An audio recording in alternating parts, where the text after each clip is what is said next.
Anime, reborn as a vending machine, I now want to the dungeon. Continuing to episode 5, we are shown the past of Lammies and Hulumi. They were at the river, trying to catch fish, not using fishing rods but relying solely on Lammy's tremendous strength. With one powerful strike, the water in the river splashed, causing many fishes to fly onto the land. Hulumi was sure that Lammy's parents would be delighted with the abundance of fish. However, Lammy's didn't seem too happy when Hulumi brought it up. His strength was so great that he often broke things in the house, leading his parents to laugh while feeling embarrassed.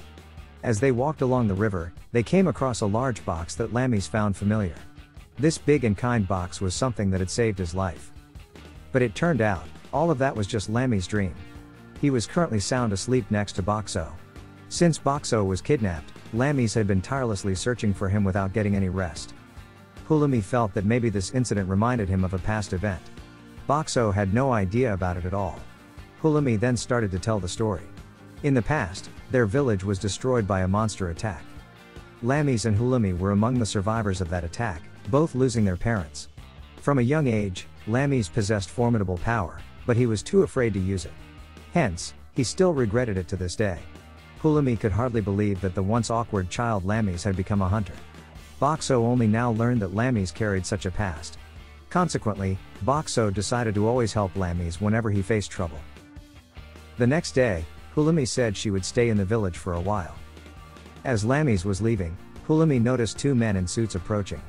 After some recollection, Boxxo realized that these two men were Sworry's guards. The two men pleaded with Hulumi and Boxxo. Soon, Sworry would come here to ask for something, and they wanted them to be ready to receive him. When the two men got the information that Sworry was close, they quickly excused themselves and left. Then they also requested not to tell Sworry about this meeting. Shortly after, Sworry finally arrived at Hulumi's tent. As his guards had said, Sworry came to ask for help.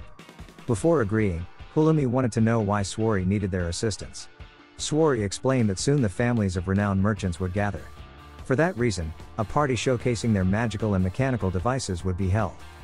The one organizing the party was a girl of his age named Kanashi, who came from a rival family. Just imagining her annoyed face made Sworry visibly angry. After hearing his explanation, Hulumi became interested in helping him. Boxxo didn't seem to mind either. Several days later, the party was finally held. Boxxo tried to find the girl who Sworry despised the most. He spotted a small girl with long white hair conversing with some adult men. And indeed, Sworry approached the girl to greet her. In their conversation, they seemed to be taunting each other.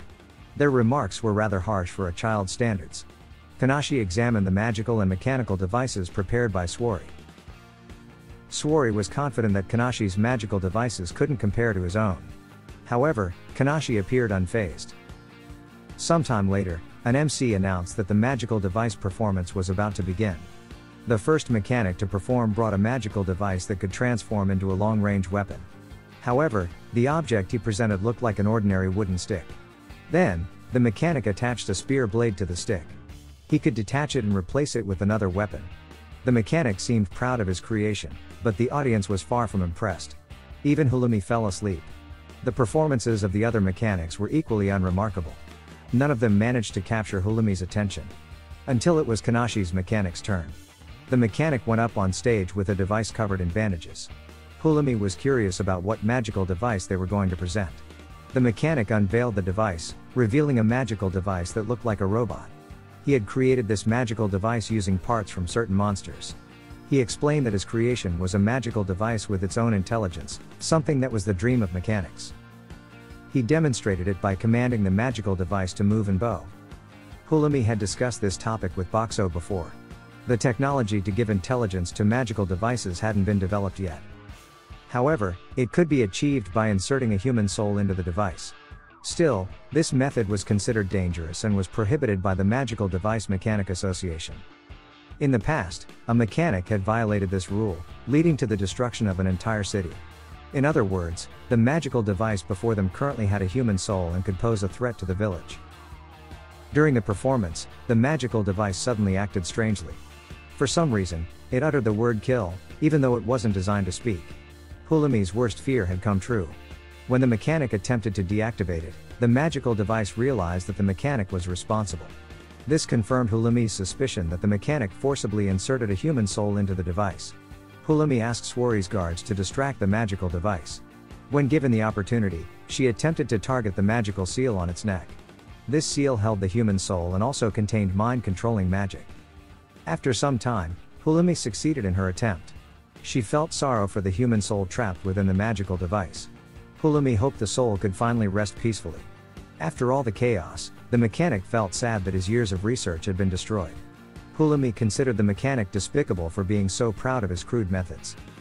To her, what the mechanic did was insignificant, it was just an illegal act. The other mechanics were surprised to learn that the girl before them was Hulumi. Apparently, Hulumi was the one responsible for explosions and fires at the magical device mechanic school.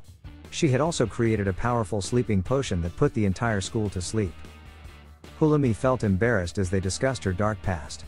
Meanwhile, Swari declared that he had defeated Kanashi. Thankfully, this incident could be considered a success. However, it seemed they had completely forgotten the reason Boxxo came to the party. Currently, snow has started falling in the village. Boxxo is attending a meeting with some villagers who own local shops. They are discussing the arrival of Chain's restaurant in this dungeon lair. They are worried about not being able to make a living, especially with winter approaching. Boxxo now understands why he was called here, to find a solution to this problem.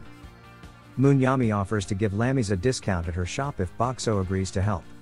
Boxxo cannot refuse when it involves Lammy's.